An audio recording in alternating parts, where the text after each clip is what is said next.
big cups. Sure. Competition. Okay. I don't know if I should look there or there. All right, everyone. So let's talk a little bit about the fact that Rosh Hashanah is 2 days and why it is that Rosh Hashanah is 2 days. In Chutz La'aretz, the most common question that you get asked about Yom Tov is, Rabbi, why do we really have to keep 2 days of Yom Tov? Why do we have 2 days? So in Eretz Israel, we get spared that question most of the year, except that Rosh Hashanah comes. That's the only Chag, as we know, that in Eretz Israel as well, we keep for 2 days. It wasn't always like that. During the time of the Rishonim, there was quite a ferocious debate that took place as to whether Rosh Hashanah in Eretz Israel should be 1 or 2 days. But eventually, the opinion that it's 2 days, even here, won out. So all of the starts, we know that originally the calendar was based on, when we have Rosh Chodesh, was not based exclusively on calculations. There always was a calculation as well, but it also went according to, and there were certain times and certain ways. The Mishnayot in Rosh Hashanah talk about it. But sometimes if the witnesses came to say they saw the new moon on a day when the Sanhedrin could not be, they would investigate and they would ask them certain questions and they would prove that they were not telling the truth because they knew when it was going to fall. But sometimes it was between 1 or 2 days when it could be. A month can be either 29 days or 30 days. So therefore, Rosh Chodesh always had to be either the 30th day or on the 31st day. And which one it was based on when the witnesses came. They came to the Beit Din and they said, we've seen the new moon. And based on that, they would establish which day is Rosh Chodesh. So now, everybody in the vicinity of the Beit Din knew when Rosh Chodesh was. But what about people who are a little bit further afield? So the Mishnayot in the beginning of Rosh Hashanah tell us that originally they would light these great big bonfires. This was the ancient form of instant communication, right? They would light these bonfires from one mountain to the next until everybody knew instantly when Rosh Chodesh was. Until came a time of Mishakilkulu Akutim, that there were those, once upon a time, there were people who were not interested in the Jewish people observing their mitzvot properly, once upon a time. And they would light the fires on the wrong days, and they would cause confusion, they caused problems. So therefore they stopped this, and they started sending out the shlichim. And they started sending shlichim, the messengers, and they would run from the Beit Din and go as far as they could to tell people when Rosh Chodesh would be. But there were certain areas where they couldn't get to. So eventually it was, there were different periods in terms of, which areas, how do we define? Because if you think about it, it's not necessarily a case of Eretz Yisrael versus Chutz La'aretz. It's a case of distance. And there were certain places, maybe in Chutz La'aretz, where they could have known and the messengers could have come. But ultimately, we reach a period where, within Eretz Yisrael, there is only 1 day, and it's in Chutz La'aretz where there is the extra day because of Safek. Again, because it was 1 of 2 days, but they weren't sure which day Rosh Chodesh was. By the time you get to the next month, okay, so then and then they would know when to continue. The calendar wouldn't continue being out of sync for so long. But in any case, that is regarding the other Yamim Tovim. Regarding Rosh Hashanah, everything gets more complicated because the day of Rosh Hashanah is Rosh Chodesh itself, as we know. So even when would the witnesses come? When would you know that it's Rosh Chodesh? On any other month, that's not Tishrei. So the witnesses come, they get there in the morning, and they get there in the afternoon. Whatever. It's not so consequential. Or they get there. But on Rosh Hashanah, so let's say we don't know, right? Today is one of the days we know that today might be. It's possible it might be Rosh Chodesh, i.e. Rosh Hashanah, and it might not be.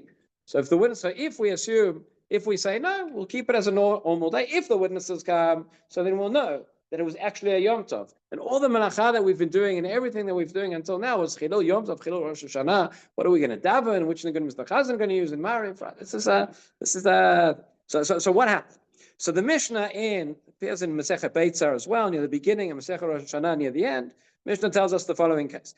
B'Rishona, Hayom makablin Eidut HaChodesh kol hayom. Originally, it says here Eidut HaChodesh, but it's relating to Tishrei, to Rosh Hashanah specifically. They would accept the witnesses, even if they come until the end of the day, they would accept that. It happened once that it took the witnesses a long time to come. The Yerushalmi says, why did it take them a long time to come? There was some sort of military something going on where they were, and they weren't able to get there. I don't know, maybe the roads were blocked and there was something. But in any event, they came very late. And the Leviim said the wrong Shir Shal Yom. The Rambam over here, by the way, says it wasn't just a Shiur. He says they brought the wrong korban. He says that was the issue. But there's going to be a difference whether it's a Yom Chol or it's Rosh Chodesh or it's Rosh Hashanah, and they got it wrong. They waited and waited and waited, but no one had come. They said, okay, it will be Rosh Chodesh tomorrow. So they assumed it was Yom Chol, and then the witnesses came. So then what happened? Hitkinu shelo yu mekablin ela ad mincha. They made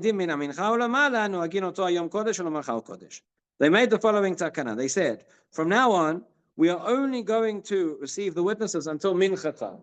Meaning, if they come after Mincha time, it's too late. Mincha is the cutoff point. If they have not come by Mincha, we're saying that tomorrow is going to be Rosh Chodesh, Rosh Hashanah. Okay, we'll talk about what happens to today in a moment. But we'll say we'll only accept for it. And then, let's say they come after the cutoff. So then, meaning, we now know the witnesses have come after Mincha. So we now know, therefore, that today is actually the first day of the month. But nonetheless, since we've established that we're only accepting the witnesses until Mincha time, and they came later, so we've established the cutoff point. So we've said that tomorrow is also going to be Rosh Hashanah. It's also going to be Yom Tov. But what happens?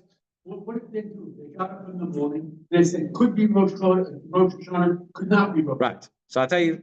Hold on. So they didn't know it's Rosh Hashanah. They didn't know it's Rosh Hashanah. What did they dress in? So that they go to work or they go. More importantly, when did they eat the apples and honey? Right. That's the question. So. Because it's the night before. So I tell you, so this is what Rashi says. So Rashi says essentially, so we have to rewind, and we have to switch the way we're thinking about this whole thing. The night before, that could be Rosh Hashanah, that was Rosh Hashanah. That day was considered as Yom Tov out of the Safek. We don't know what's going to happen tomorrow. We don't know if the witnesses are going to come or not.